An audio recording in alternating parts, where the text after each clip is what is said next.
యాకోబు అర్ధరాత్రి అడవిలో నిద్రించి ఉన్నాడు. అక్కడ నిద్రించినప్పుడు అతనికి ఒక కల పడింది.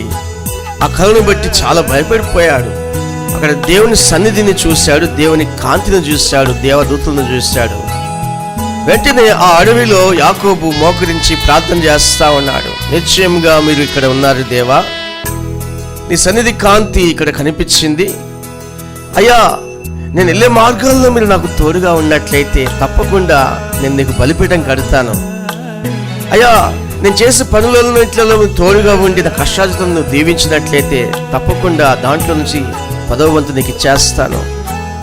ఇలా కొన్ని నిబంధనలు చేసుకున్నాడు దేవునితో. కొన్ని వాగ్దానాలు దేవుని ద్వారా పొందుకోవటానికి అతను ప్రార్థనా పూర్వకంగా నిర్ణయాలు తీసుకున్నాడు. ఆ యొక్క ఉదయకాలం అతను ప్రార్థన చేసి బయలుదేరి ఉన్నాడు. ఎప్పుడైతే ప్రార్థన చేసి బయలుదేరి ఉన్నాడో యాకోబు తన జీవిత కాలం అంతా కూడా ఆశీర్వాదకరంగా మారిపోయాడు.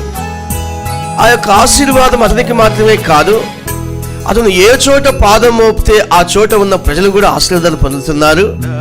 అంతేకాదు, అతనికి పుట్టిన 12 మంది కుమారులు కూడా ఆశీర్వదింపబడ్డారు అతని ద్వారా.